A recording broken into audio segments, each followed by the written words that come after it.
Kecelakaan maut terjadi di simpang lampu merah di Jalan Raya Malang, Surabaya, tepatnya di Desa Tawangrejo, Kecamatan Pandaan, Kabupaten Pasuruan, Jawa Timur.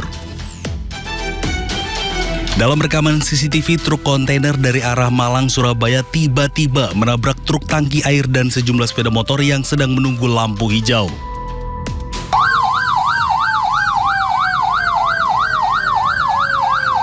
Akibat kejadian, 3 pengendara motor bernama Asip dan Asop, 2 bersaudara kembar warga Leduk dan Iron warga Sukolelo, tewas di lokasi kejadian dan 5 pengendara lainnya luka-luka.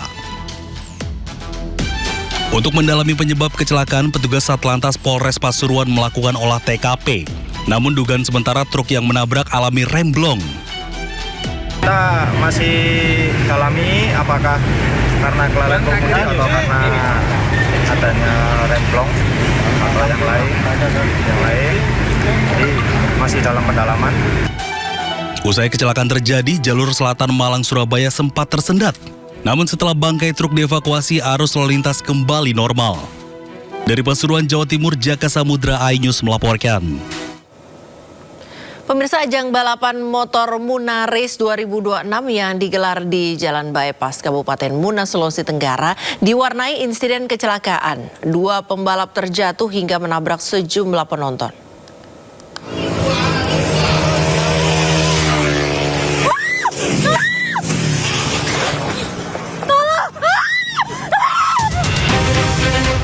Kecelakaan terjadi di ajang balapan motor Muna Race 2026 yang digelar di Jalan Bypass Raha, Kabupaten Muna, Sulawesi Tenggara.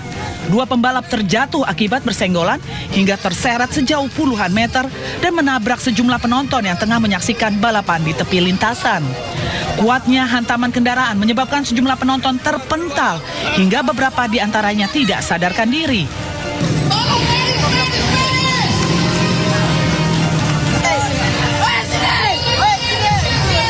Insiden ini memicu kepanikan di dalam arena balapan. Sejumlah korban langsung dibawa ke rumah sakit untuk mendapatkan penanganan medis. Kecelakaan terjadi saat sejumlah pembalap sedang melaju kencang. Tiba-tiba saja 2 di antaranya bersenggolan hingga keduanya terjatuh dan menabrak sejumlah penonton. Akibat insiden ini, 7 orang terluka, termasuk 2 gadis payung yang mendampingi pembalap. Dari Kabupaten Muna, Sulawesi Tenggara, Andi Eba, iNews melaporkan. Pemirsa, ratusan ASN baku hantam di kantor Wali Kota Tidore, Kepulauan Maluku. Kericuhan terjadi usai Wali Kota mengumumkan rencana pemotongan gaji hingga 30%.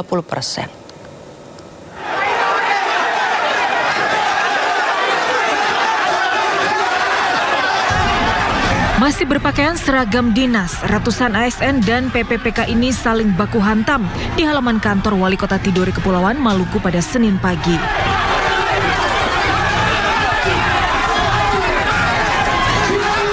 Kericuhan terjadi usai Wali Kota Tidore Muhammad Sinen mengumumkan rencana pemotongan gaji ASN dan PPPK hingga 30% sebagai upaya efisiensi anggaran.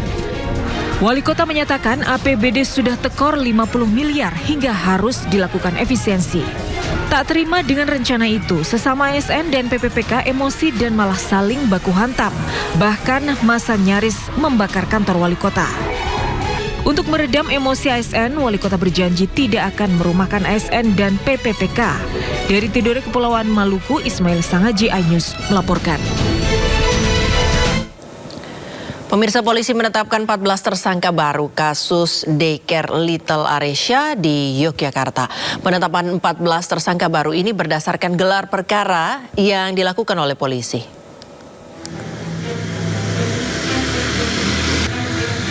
Kasus dugaan kekerasan dan penelantaran anak di daycare Little Aresya, Yogyakarta masih terus bergulir. Polresta Yogyakarta menetapkan 14 tersangka baru dalam kasus ini.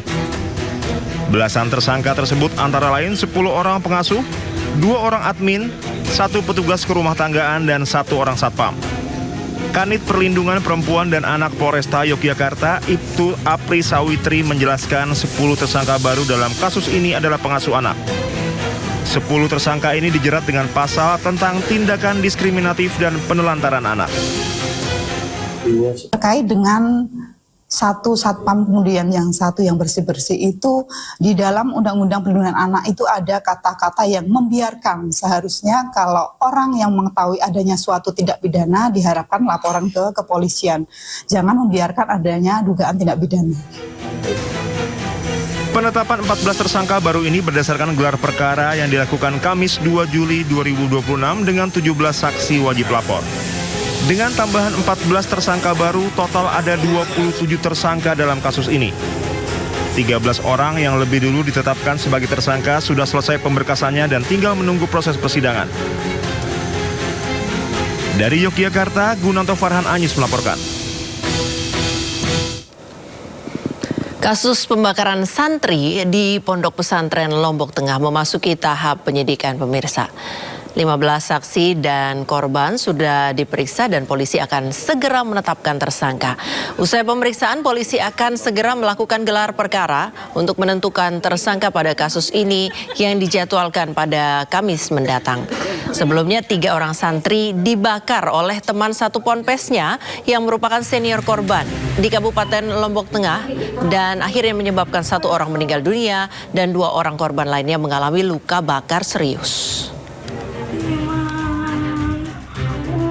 Nanti untuk proses hukumnya semua sudah kita lakukan kegiatan penyidikan dan insya Allah tidak lama lagi mungkin hari Kamis akan dilakukan gelar perkara dan dari gelar perkara itu diambil kesimpulan akan ada insya Allah ada penetapan tersangka.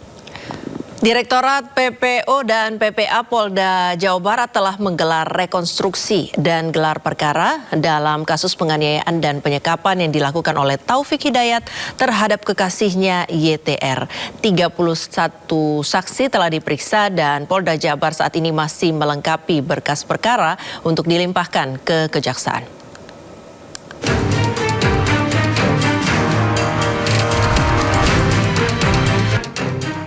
Direktorat PPO dan PPA Polda Jawa Barat telah menggelar rekonstruksi dan gelar perkara dalam kasus penganiayaan dan penyekapan yang dilakukan Taufik Hidayat 30 tahun terhadap kekasihnya YTR 29 tahun.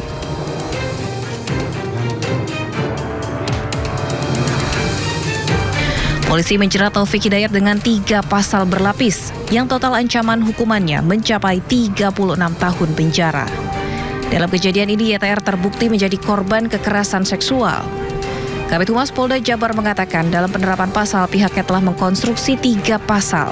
Yang pertama pasal 451 tentang penyanderaan, pasal 469 ayat 1 tentang penganiayaan berat yang direncanakan, dan pasal tentang TPKS atau tindak pidana kekerasan seksual.